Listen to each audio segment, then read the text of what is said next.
హృదయపూర్వకంగా నమస్కారం తెలియజేస్తా ఉన్నా. నిజంగా మీరు అందరికీ ఆదర్శం.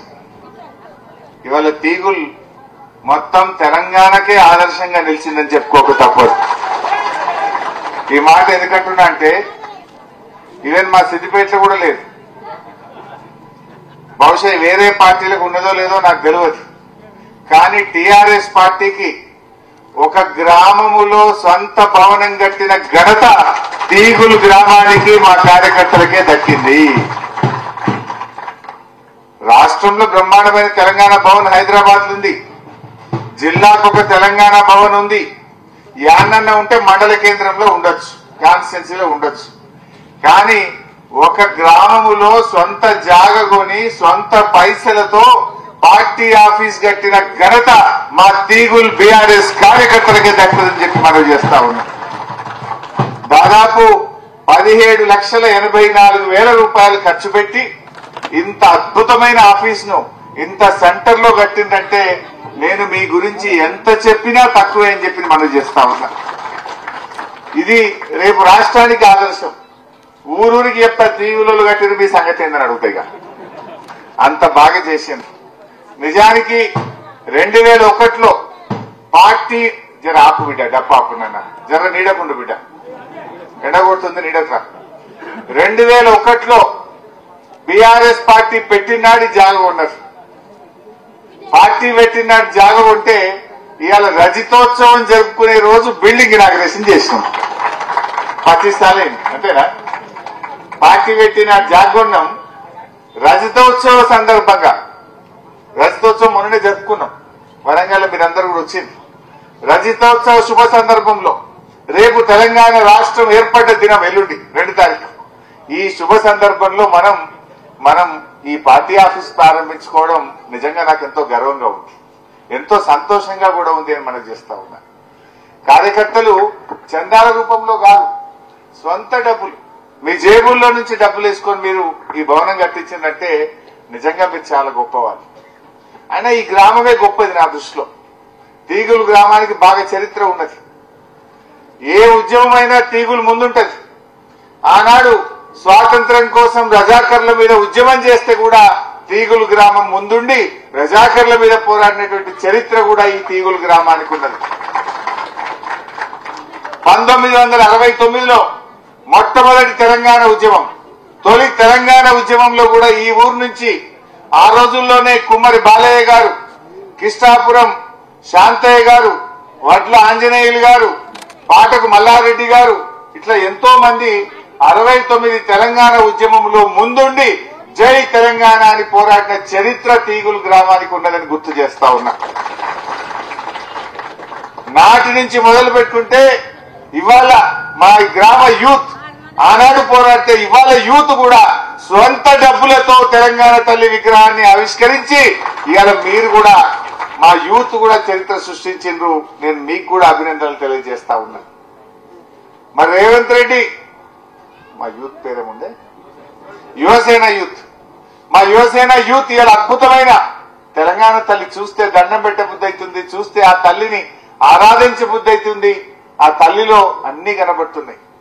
కానీ రేవంత్ రెడ్డి వచ్చి మన తల్లిని మార్చిండు, తెలంగాణ తల్లిని మార్చిండు. మీరు అందరు చూసింది కదా, మార్చిండా లేదా? తెలంగాణ తల్లిని మార్చిండు.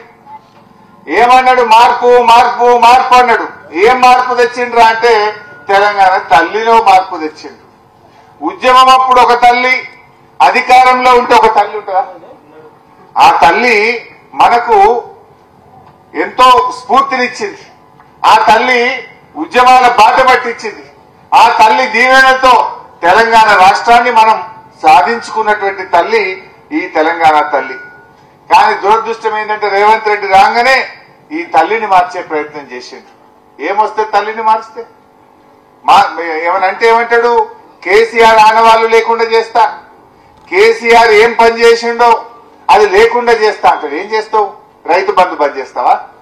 కళ్యాణ లక్ష్మి బంద్ చేస్తావా? కేసీఆర్ జిల్లాకు మెడికల్ కాలేజ్ కట్టిండు, అవి మానేస్తావా? అద్భుతమైన సెక్రటరియట్ కట్టిండు, దాన్ని తీసేస్తావా? 125 అడుగుల అంబేద్కర్ విగ్రహం కట్టిండు, దాన్ని తీసేస్తావా? ఏం మార్పు తెస్తావు? మార్పు మార్పు అంటే తెలంగాణ తల్లిని తేవడం మార్పా? ఈ తల్లి మనకు అద్భుతమైన స్ఫూర్తినిచ్చింది. తెలంగాణ ఉద్యమానికి ఊపునిచ్చిన తల్లి, ధైర్యాన్ని ఇచ్చిన తల్లి, తెలంగాణ రాష్ట్రాన్ని సాధించిన తల్లి. ఇవాళ ఈ తల్లిని మార్చి రేవంత్ రెడ్డి నేనేందో మార్చినా అంటాడు. కాకతీయుల తోరణం తీస్తా అంటాడు, చార్మినార్ బొమ్మ లేకుండా చేస్తా అంటాడు, తెలంగాణ తల్లిని మారుస్తా అంటాడు. నువ్వు చెప్పిన మార్పు గిదేనా? నువ్వేం చెప్పినావు? తెలంగాణ ప్రజల బతుకుదరువు మారుస్తా అన్నావు. అందులో మార్చిందైతే ఏం లేదు. రేవంత్ రెడ్డి వచ్చినాక ఇవాళ ప్రజలు కన్నీళ్లు పెట్టుకుంటున్నారు, ప్రజలు కష్టాలు పడుతున్నారు, ప్రజలు బాధపడుతున్నటువంటి పరిస్థితి వచ్చింది. ఆనాడు కేసీఆర్ ఉన్నప్పుడు బంగారమూల కరెంట్ వస్తుండే, బంగారమూల నీళ్లు వస్తుండే. కేసీఆర్ ఉండగా సర్కార్ దవాఖాన పోతే బిడ్డ కాన్పు చేసి అన్నం పెట్టి కేసీఆర్ కిట్ ఇచ్చి తల్లిని పిల్లని ఇంటికాడ దించిపించాడు. రేవంత్ రెడ్డి రాగానే కేసీఆర్ కిట్ బంద్ అయిపోయింది. సర్కార్ దవాఖానకు పోమంటే నేను రాను బిడ్డో సర్కార్ దవాఖాన, కానీ పాత రోజులు వచ్చినాయి. మళ్ళా పాత రోజులు వచ్చినాయి రేవంత్ రెడ్డి వచ్చినాక. అంటే మీరు కూడా ఇవాళ ఆలోచన చేయాల్సినటువంటి అవసరం ఉంది. రేవంత్ రెడ్డి రోజుకో వేషం, పూటకో వేషం వేస్తాడు, పూటకో మాట మాట్లాడతాడు తప్ప ఒక్కటన్నా చక్కటి పని ఉన్నదా? దేవుని మీద కూడా ఒట్టు పెట్టి తప్పిన మాట తప్పిన పాపాత్ముడు రేవంత్ రెడ్డి. ఏమన్నాడు? 15 ఆగస్టులోగా రైతుల రుణమాఫీ చేసి తీర్తా అని యాదాద్రి లక్ష్మీనరసింహస్వామి మీద ఒట్టు పెట్టిండు. దేవుని మీద ఒట్టు పెట్టేవాడన్న మాట తప్పుతాడా? ఇక దేవుణ్ణే మోసం చేసినోడు ప్రజల్ని మోసం చేయడా? మనని మోసం చేయడా? దయచేసి మీరు ఇవాళ ఆలోచించాల్సినటువంటి అవసరం ఉంది. జనరల్ గానే కాంగ్రెస్ పార్టీ అంటేనే ప్రజలకు ఒక అవగాహన ఉంటుంది. ఆ కాంగ్రెస్ పార్టీ అంటే కళ్ళబొల్లి మాటలు చెప్తారు, అధికారంలోకి వచ్చినాక ప్రజల్ని మోసం చేస్తారని. అయితే మొన్న రేవంత్ రెడ్డి ఏం చేసిండు? చాలా గమ్మత్తుగా చెప్పిండు. కేసీఆర్ కంటే 4 ఎక్కువ ఇస్తా నేను అన్నాడు. 4 ఎక్కువ ఇస్తా అన్నాడు. కేసీఆర్ 200 పింఛన్ 2000 చేసిండు, నేను 4000 ఇస్తా అన్నాడు. కేసీఆర్ 10,000 రైతు బంధు ఇచ్చిండు, నేను 15,000 ఇస్తా అన్నాడు. కేసీఆర్ ఆడవిలో పెళ్లి పెడితే 1,00,000 రూపాయలే ఇచ్చిండు, నేను తులం బంగారం కలుపుతా అన్నాడు. అలేదా? ఆడవిలకు ఆడోళ్ళందరికీ నెలకు 2,500 రూపాయలు ఇస్తా అన్నాడు. అయితే పాపం కొంతమంది నమ్మి ఓట్లేసిండ్రు. మా గజ్వేలోళ్ళు నమ్మలే. మా గజ్వేలోళ్ళు, మా తీగులోళ్ళు కేసీఆర్ సార్నే నమ్మిండ్రు. కానీ కొంతమంది బయట తులం బంగారం వస్తుందేమో, 15,000 వస్తాయేమో, 2 లక్షలు మాఫ్ అవుతుందేమో, ఇట్లా చాలా ఆశపడి పాపం కొంతమంది ఓట్లేసిండ్రు. కానీ ఇప్పుడు బాధపడుతున్నారు. ఇప్పుడు ఏమంటారు? అరే జన్మల మన కాంగ్రెస్ పార్టీ కూడా ఏం రాబోయ్ అంటారు, అరే ఆగమైపోయినామంటారు. కానీ ఇప్పుడు ఏం లాభం? బాధపడితే ఏం లాభం? ఇప్పుడు ఏమనుకుంటే ఏమవుతుంది? ఇంకా 3 ఏళ్ళు మోయాలి, తప్పదు కదా. ఇప్పుడు అర్థమైంది జనాలకు, ఒకటి అన్ని అర్థమైతే. జనరల్ గా కాంగ్రెస్ పార్టీ అంటేనే దాని నిజస్వరూపం బయటపడాలంటే 3 ఏళ్ళు 4 ఏళ్ళు అవుతుండేది వాళ్ళకి. ఈ రేవంత్ రెడ్డి అయితే 3-4 నెలలకే బయటపడ్డది. 3-4 ఏళ్ళు కాదు, 3-4 నెలలకే ఆగమైపోయింది దుకాణం. అదే ఇది ఉత్తరే కేసు అని పబ్లిక్ 3-4 నెలలకే మనసున పట్టినటువంటి పరిస్థితి ఏర్పడ్డది. అంటే మాటలు ఎక్కువ, పని తక్కువ. మరి ఈరోజు ఆలోచించాలి. ఇవాళ రేవంత్ రెడ్డి ఎంతసేపు తెలంగాణ తల్లి విగ్రహం మార్చినా దాని మీద 15 రోజులు సినిమా నడిపిండు. తెలంగాణ సింబల్ మారుస్తాను 15 రోజులు సినిమా నడిపిండు. అందాల పోటీలు పెట్టినాను 1 నెల రోజులు సినిమా నడిపిండు. ఇవేమన్నా కడుపు నింపుతాయా? ప్రజలకు బతుకు తెరువునిస్తాయా? నువ్వు తల్లిని మారుస్తే, విగ్రహం మారుస్తే, నువ్వు సింబల్ తెలంగాణ చిహ్నం మారుస్తే, నువ్వు అందాల పోటీలు పెడితే ఇది మా రైతులకు ఏమైనా కడుపు నింపుతుందా? మా యువతకు, మా విద్యార్థులకు ఏమన్నా మేలవుతుందా? అదే వానకాలం వచ్చిందాక జనుము విత్తనాలు, జీలుగు విత్తనాలు ఇవ్వంటే గది శాతం లేదు. రేవంత్ రెడ్డి దొక్కుతున్నాయి. అవి ధర పెంచిండు, డబుల్ చేసిండు. కేసీఆర్ ఉండగా 1100 సంచి ఉంటే ఇప్పుడు 2200 చేసిండు సంచి. అవి కూడా 3 ఎకరాలు ఉన్నా ఒకటే సంచి ఇస్తారట, వాడు ఎకరం ఉన్నా ఒకటే సంచి ఇస్తారట. అదేందో బంగారం లెక్క.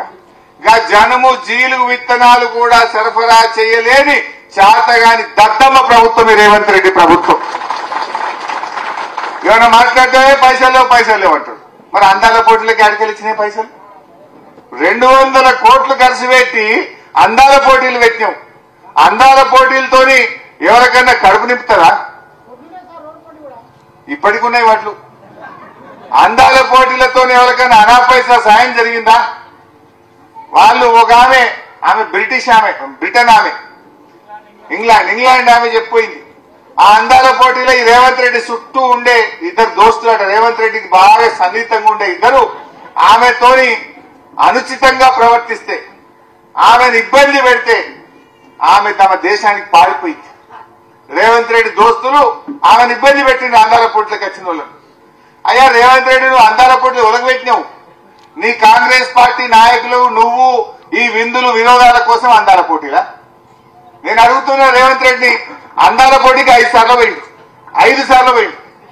అందాల పోటీలను చూడడానికి 5 సార్లు పోయినావు. అందాల భావాలను చూడడానికి ఒక్కసారి ఓ మార్కెట్ యార్డ్కి వచ్చి వడ్లెందుకు కొంటామని చూస్తేందుకు నీకు టైం దొరకలేదా? జనుము జీలుగు విత్తనాలు ఎందుకు దొరకలేవు అని అడగనీకి నీకు టైం దొరకలేదా?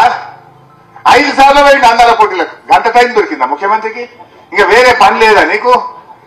నీ దోస్తులు నీ చుట్టుండే కాంగ్రెస్ నాయకులేమో పాపం విదేశాల నుంచి వచ్చిన మహిళల పట్ల అనుచితంగా ప్రవర్తించి ఈ దేశ గౌరవాన్ని, ఈ రాష్ట్ర గౌరవాన్ని దెబ్బతీసిండ్రు ఇవాళ ఈ కాంగ్రెస్ పార్టీ నాయకులు. ఆమె మధ్యలోనే పోటీలో నుంచి విరమించుకొని తమ దేశానికి పారిపోయిందంటే అది మనకు చెడ్డ పేరు కాదా? నువ్వు ఏం చేసినావు? మచ్చ తెచ్చినావు ఈ రాష్ట్రానికి. కోట్ల రూపాయలు ఖర్చు పెట్టి నీకేదైనా చూసే షోకుంటే చూసినవేమో తప్ప ప్రజలకు చేసింది అయితే నువ్వేం లేదు.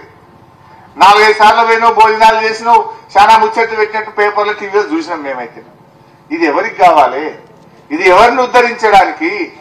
జనము జీలుగు విత్తనాలు ఇవ్వమంటే శాత కాదు, రైతు బంధు ఇవ్వమంటే శాత కాదు. పడ్డదా రైతు బంధు? వానకాలం ఎగదొప్పిండు, యాసంగికి 2 ఎకరాలకు వేసిండు, మిగతాలకు ఎగ్గొట్టిండు.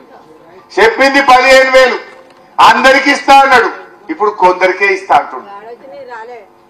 ఇచ్చింది కొసరు, ఎగబెట్టిందేమో అసలు ఎగబెట్టిండు, కొసరంతా ఇచ్చిండు. ఇంతకు మించి ఏమైనా చేసిండా? ఇలా బాగా ఆలోచన చెయ్యండి. ఇలా ప్రజలు కూడా కోరుకుంటున్నారు మళ్ళీ కేసీఆర్ రావాలి, మళ్ళీ బీఆర్ఎస్ ప్రభుత్వం వస్తేనే మా బాధలు తీరుతాయని వీళ్ళందరూ కూడా కేసీఆర్ దిక్కు చూస్తున్నారు. తరువు అని అసెంబ్లీలో మాట్లాడిండు. ఎక్కడ తరుగు తీత్తలేం వడ్లు అన్నాడు. తీస్తురా లేదా? 3 నుంచి 10 కిలోలు తీస్తున్నారు. నీ 11 కిలోలు తీసిరా? అగో ఏం పేరు నీ పేరు? మా లక్ష్మీనారాయణ 11 కిలోలు తీసినట్టు తరుగు. ఇక అసెంబ్లీలో మాట్లాడాలంటే రేవంత్ రెడ్డి ఏమే తరిగే తీస్తలేం, తరుగు తీస్తే మరి పలుగు వెలగొట్టా అన్నాడు. మరి ఇప్పుడు ఎవరిని వెలగొట్టాలి? రేవంత్ రెడ్డిని వెలగొట్టాలి. ఇప్పుడు మా లక్ష్మీనారాయణ కుల్లా చెప్తుండు పబ్లిక్ మీటింగ్ లో 11 కిలోల తరుగు తీసిండు నాది అంటుండు. ఏ ఊరికి పోయినా 5 కిలోలు 10 కిలోల తరుగు తీస్తుండు. సన్న వడ్లు కొంటే ఇప్పటికీ ₹1 బోనస్ రాలే. 1100 కోట్ల రూపాయలు సన్న వడ్లకు బోనస్ బాకీ ఉన్నది. అది కూడా ఎగబెట్టడానికి డౌట్ వస్తుంది నాకు. ₹1 ఇస్తలేడు సన్న వడ్లకు. చెప్పిండు బోనస్ అన్నాడు, బోనస్ బోగస్ చేసి పారేసిండు.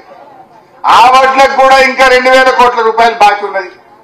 తెల్లారే ఇస్తున్నా అన్నాడు పైసలు, కానీ 10 రోజులైనా 15 రోజులైనా వడ్ల పైసలు పడతలేవు. బోనస్ అయితే అసలే పడతలేదు. ఎరువులు సకాలంలో అందుతలేవు, విత్తనాలు దొరుకుతలేవు. పత్తి విత్తనాల కోసం రైతులు ధర్నాలు చేసే పరిస్థితి వచ్చింది. నువ్వేం శాతగానువి? ఇంకా విత్తనాలు ఏది శాతగాని ముఖ్యమంత్రివి నువ్వు ఆ పదవులు నుండి అవసరమా అని నేను అడుగుతా ఉన్నా. ఇలా ఆలోచించండి. ఎవరిని ఉద్ధరించండి? రైతులకు ఏమైనా మంచిగా చేసిండా? ఆడోళ్ళకు ఆడపిల్లలకు ఏమన్నా చేసిండా? యువతకేమన్నా చేసిండా?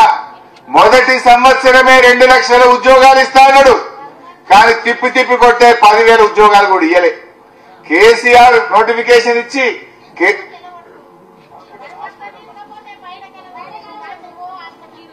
కేసీఆర్ ఆ రోజు నోటిఫికేషన్ ఇచ్చి పరీక్ష పెట్టి రిజల్ట్స్ ఇచ్చిన వాళ్లకు కాగితాలు పంచి నేనేదో 20-30 ఉద్యోగాలు ఇచ్చిన అంటాడు.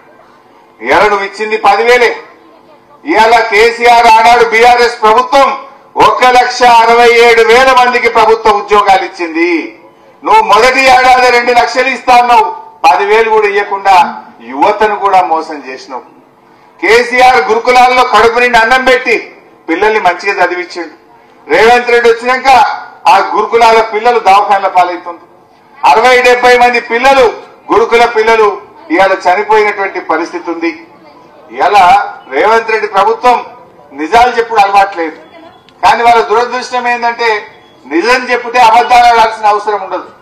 కానీ ఒక అబద్ధం ఆడి ఆ అబద్ధాన్ని కప్పిపుచ్చుకోవడానికి కాంగ్రెస్ వాళ్ళు ఇంకా 100 అబద్ధాలు ఆడుతున్నటువంటి పరిస్థితి ఈరోజు మనం చూస్తా ఉన్నాం. సో కాంగ్రెస్ నాయకులు ఇలా విందులు వినోదాల కోసం అందాల పోటీలు పెట్టినట్టు కనబడతా ఉంది. అందాల పోటీలకు ఎవరు పోయినరు? విందులకు వినోదులకు రేవంత్ రెడ్డి, ఆయన మంత్రులు, ఆయన పార్టీ నాయకులు 24 గంటలు ఆయనతో ఉండేటోళ్ళ కోసమే ఇవాళ అందాల పోటీలు పెట్టిండు.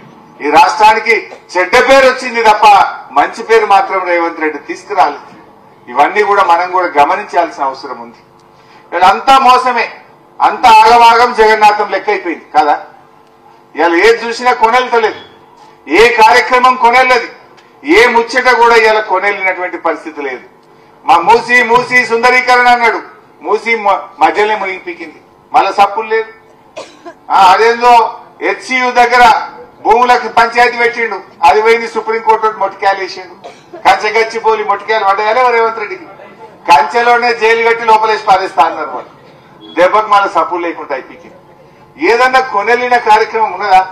హైడ్రా అంటివి, వాని పేరు చెప్తివి, వీని పేరు చెప్తివి, తోక ముడిస్తేవి. ఇవాళ ఒక్కటి ఆలోచించింది, ఇదే మన తీగుల్లా మన జగదేవ్పూర్లా కేసీఆర్ ఉన్నప్పుడు మన భూముల విలువ పెరిగిందా లేదా? ఆనాడు కేసీఆర్ రాకముందు 10 లక్షలకు ఎకరం ఉంటే కేసీఆర్ వచ్చినాక 50 లక్షల కోటి రూపాయలు అయింది. అయిందా లేదా? ఎవరన్నా ఆపదవాడో పిల్లల పెళ్లిలకో ఏదన్నా దవాఖానకో పిల్లల చదువులకో ఓ అర్ధెకరం అమ్మితే మంచిగా 50 లక్షలు వచ్చినాయి. ఇవాళ ఎవడన్నా కొనటోడు ఉన్నాడా? అదే జరా ఇంట్లో పెళ్లి ఉన్నదిరా భయ్, ఒక ఎకరం తీసుకోంటే వద్దు నాకు వద్దని అటే విత్తుండవాడు. హైదరాబాద్కి వెళ్ళి కార్లు వస్తున్నాయి, బంద్ అయింది. వస్తున్నాయా? ఇటు మొగానే కార్లు వస్తున్నాయా? బేరం నడుస్తుందా? మన రిజిస్ట్రేషన్ ఆఫీస్ లో వాడు ఈగలు కొట్టుకుంటుండు. దుకాణం బంద్ అయిపోయింది. రేవంత్ రెడ్డి పిచ్చి చర్యల వల్ల, తుగ్లక్ పనుల వల్ల ఈ రాష్ట్రం నష్టపోతా ఉంది.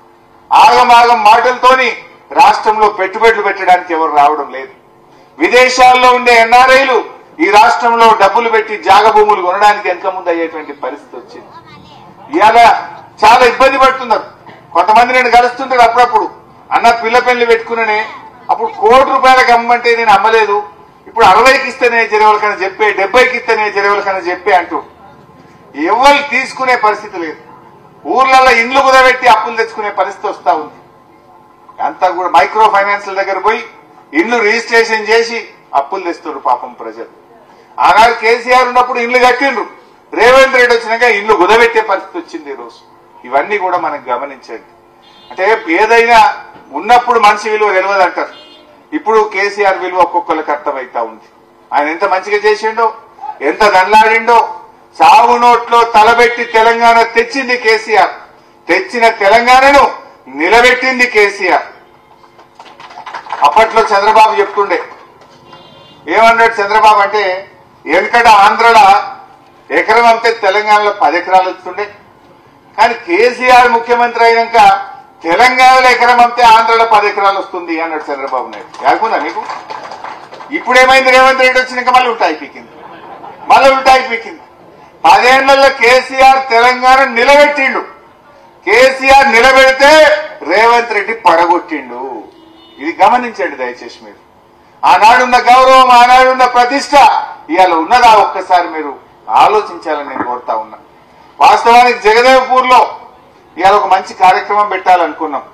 జగదేవ్పూర్ లో మా ప్రతాపన్న నాకు చెప్పి, ఈడొక ఇండస్ట్రియల్ ల్యాండ్ తీసుకోవాలి, ఈడ పరిశ్రమలు రావాలి, ఇక్కడ నిరుద్యోగ యువతకు లాభం కావాలంటే గతంలో మన ముడిగడప, మన పలుగడ్డ ప్రాంతంలో ఒక 300-400 ఎకరాలు తీసుకొని ఈడ కొన్ని పెద్ద ఫ్యాక్టరీలు వేస్తే మా పిల్లలకు ఉద్యోగాలు వస్తాయని ప్రయత్నం ప్రారంభం చేసినాం. అదృష్టం బాగాలేక మన గవర్నమెంట్ పోయింది. ఇప్పుడు ఏడాది అర్థమయ్య, అది ఎక్కడేసిన గొంగలి అక్కడనే ఉన్నది. ఇప్పుడు అది ముంగటికే పోతలేదు. నేను ఇప్పటికైనా డిమాండ్ చేస్తా ఉన్నా, అంత చేసి పెట్టి ఉన్నది. ఆ ముడిగడప ప్రాంతంలో ఇండస్ట్రియల్ పార్క్ ఏర్పాటు చేసి పరిశ్రమలు స్థాపించాలని చెప్పి కూడా నేను డిమాండ్ చేస్తా ఉన్నా. సరే మీరు చేస్తే చేసిండ్రు, మీరు చేయకపోయినా 3 ఏళ్ల తర్వాత వచ్చేది మళ్ళా గులాబీ జెండానే, మళ్ళా కేసీఆర్ వస్తాడు. మళ్ళా మన జగదేవ్పూర్కు, మన తీగులకు, మన గజ్వేల్కు, మన సిద్దిపేటకు, మన తెలంగాణకు పూర్వ వైభవం రావాలంటే మళ్ళీ కేసీఆర్ రావాలి. దానికోసం ఇక కష్టమైతే 2-3 నెలలు భరిస్తాం, ఏం చేస్తాం చూద్దాం. మారాలని కోరుకుందాం, మారితే సంతోషం, మారకపోతే వాళ్ళకి ఎట్లా బుద్ధి చెప్పాలో అట్లా చెప్పే పరిస్థితి ఉంటుంది. రాజీవ్ యువశక్తి అని పెట్టిండ్రు, కాంగ్రెస్ వాళ్ళ కార్యకర్తలకే ఇస్తున్నారు. మొత్తం కాంగ్రెస్ కార్యకర్తల జేబులు నింపడానికి రాజీవ్ యువశక్తి అనే పథకం పెట్టిండ్రు. అందులో కూడా ఏం లేదు. అందులో దళిత బంధు బంద్ చేసిండ్రు, ఎస్సీ కార్పొరేషన్ బంద్ పెట్టిండ్రు, బీసీ కార్పొరేషన్ బంద్ పెట్టిండ్రు, ముస్లింలకు ఇచ్చే మైనార్టీ కార్పొరేషన్ స్కీములు బంద్ పెట్టిండ్రు. అన్ని బంద్ పెట్టి దాని పేరు మార్చి రాజీవ్ యువశక్తి అన్నారు. ఏంది? కాంగ్రెస్ వాళ్ళని మేపనికి, వాళ్ళ నాయకులకు వాళ్ళ కార్యకర్తలకు ఇవ్వడానికి పెట్టినటువంటి పథకం పెట్టిండ్రు. కేసీఆర్ ఉండగా ఏ స్కీమ్ పెట్టినా అందరికి ఇచ్చిండు. రైతు బంధు ఇస్తే అందరికి వల్లే ఊళ్ళే, కళ్యాణ లక్ష్మి ఇస్తే ఊళ్ళే అందరికి రాలేదా? చెరువులు మంచిగా చేస్తే అన్ని చెరువులు బాగా చేయలేదా? కేసీఆర్ కిట్ ఇస్తే దవాఖానకు పోతే ప్రతి ఆడవిళ్ళకి ఇచ్చిందా లేదా? కానీ వీళ్ళు వచ్చినాక కాంగ్రెస్ వాళ్ళకే ఇస్తారట, పబ్లిక్ ఇయ్యరట, వాళ్ళ మింగనీకే సరిపోతున్నది మొత్తం. ఇవి కూడా మనం ఆలోచన చేసుకోవాల్సిన అవసరం ఉంది. తీగులు గ్రామం మంచిగా అభివృద్ధి చేసుకున్నాం, బ్రహ్మాండమైన గ్రామ పంచాయతీ భవనం కట్టినాం, ఊళ్ళో డబుల్ రోడ్ అడిగితే చేసినాం, మోరీలు చేసినాం, చెరువులు బాగా చేసినాం, హాస్పిటల్లో ఫ్యామిలీ క్వార్టర్స్ కట్టించినాం, మీ అన్ని కులాలకు భవనాలు కట్టించినాం, గ్రామ పంచాయతీతో సహా అనేక కార్యక్రమాలు చేసినాం. ఇంకేదైనా ఉన్నా కూడా తప్పక మళ్ళా కేసీఆర్ వస్తాడు. నాకు బాగా అనుబంధం ఉంది. ఒకసారి చిన్న మాట చెప్పి బంద్ చేస్తే ఇక చాలా చెప్పినారు, ఇంకా మహబూబ్ నగర్ వేది ఉన్నది. ఒకసారి ఇక్కడ సర్పంచ్ ఎలక్షన్ అవుతుంది. మీరు ఎంత గొప్పోళ్ళు తీగిలోళ్ళంటే, ఈ గులాబీ జెండా పుట్టినాక 3 సార్లు ఎలక్షన్ అయితే 3 సార్లు గులాబీ జెండానే గెలిపించింది, బీఆర్ఎస్ పార్టీనే గెలిపించింది. సర్పంచ్ అయినా ఎంపీటీసీ అయినా ఎప్పుడు ఈయన ఒకటే జెండా ఎగురుతుంది, గులాబీ జెండా. చాలా గొప్పోళ్ళు మీరు. అందుకే నేను కూడా మన గవర్నమెంట్ వచ్చినాక కేసీఆర్ నాయకత్వంలో తీగులోళ్ళు వచ్చి కాగితం ఇస్తే శాంక్షన్ అందుంటే ఏది కాదనకపోతుంటుంది. నాకు అంత ప్రేమ ఉంటుండే తీగుల మీద. ఒకసారి బహుశా సుధాకర్ రెడ్డి సర్పంచ్ నిలబడ్డట్టున్నాడు. నేను ఇది ప్రచారానికి వచ్చిన, తిరుకుండా గంట ముందు వచ్చిన. నేను గంట తర్వాత రావాలి, గంట ముందు వచ్చిన. గంట ముందు వస్తే ఎవరు లేరు. అయ్యో నువ్వు మొదలు వచ్చిన మీద ఎప్పుడైనా లీడర్ అంటే గంట లేట్ రావాలి, కానీ నువ్వు ముందు వచ్చిన వాళ్ళు అన్నాక నువ్వు ఏం లేదు ఛాయ్ తాగు, ఇక్కడ కూర్చోని ఇంట్లో కూర్చోబెట్టిరు నన్ను. ఇదే ఇలా గిల్ల కూర్చోబెట్టిరు. నేను అర్ధగంట సేపు ఛాయ్ తాగే లోపల డప్పులు వచ్చినాయి, జనం జమ అయినరు, బ్రహ్మాండంగా ర్యాలీ అయింది, స్పీచ్ కొట్టిపోతే సుధాకర్ రెడ్డి బంపర్ మేయత్వం గెలిచింది. అంటే అంత మంచి గ్రామం. ఇక్కడ ఒక సార్ ఉంటాడు, బాలరెడ్డి సారే కదా ఉన్నాడా. ఆయన ఎంత గొప్పోడంటే ఈ ఊరు నిజంగా గొప్పది. ఎందుకంటే ఆనాటి నుంచి నేటి వరకు ఆ బాలరెడ్డి సార్ కూడా 2004లో రిటైర్ అయింది. 20 ఏళ్ల కింద రిటైర్ అయినా జీతం తీసుకోకుండా ప్రతిరోజు స్కూలుకు వెళ్లి పిల్లలకు చదువు చెప్పిన గొప్ప ఉపాధ్యాయుడు మా బాలరెడ్డి సార్. ఇవాళ ఆ బాలరెడ్డి సార్ కూడా మరి మీరందరూ ఒప్పుకుంటే నేను ఒక శాలువా కప్పి సన్మానం చేద్దాం అనుకుంటున్నా బాలరెడ్డి సార్. ఇంత గొప్ప వాళ్ళు ఉన్నారా? కూర్చో సార్, నువ్వు కూర్చో. ఈ కాలంలో ఇంత మంచి వాళ్ళు ఉన్నారా? నాకేమొస్తుంది, నాకేమిస్తాం అనే కాలం.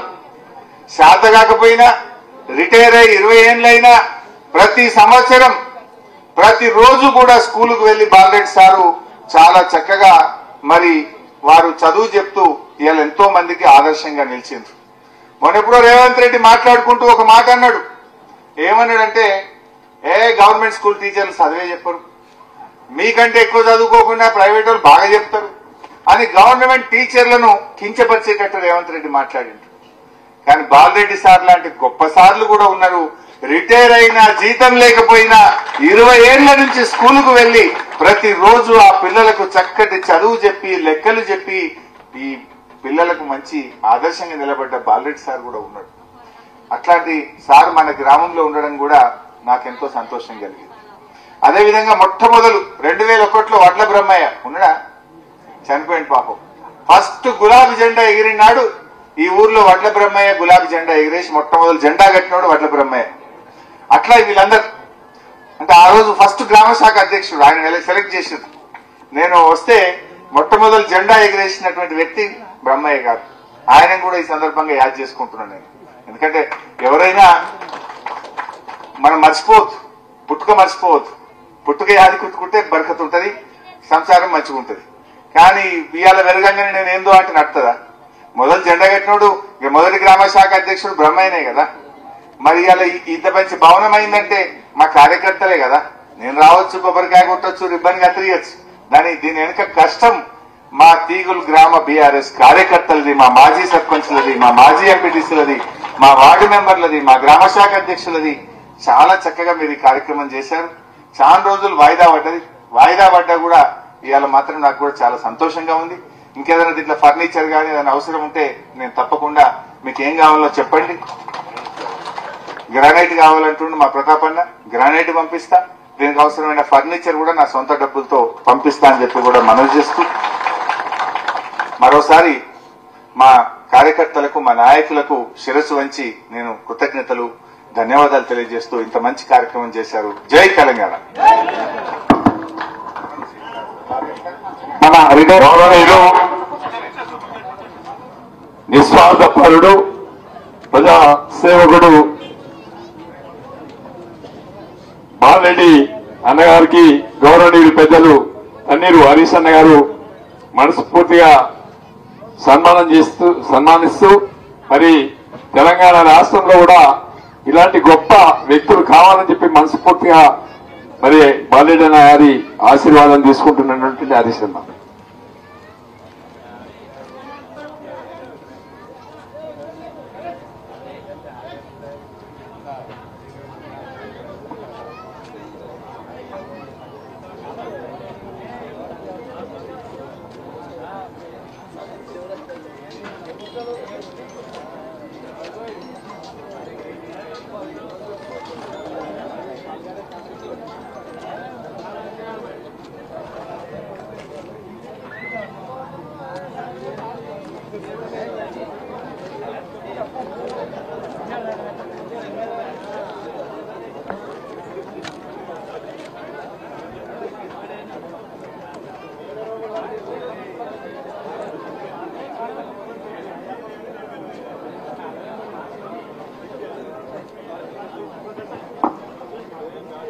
తిగులు గ్రామ కుర్మ సంఘం ఆధ్వర్యంలో హరీష్ అన్న గారికి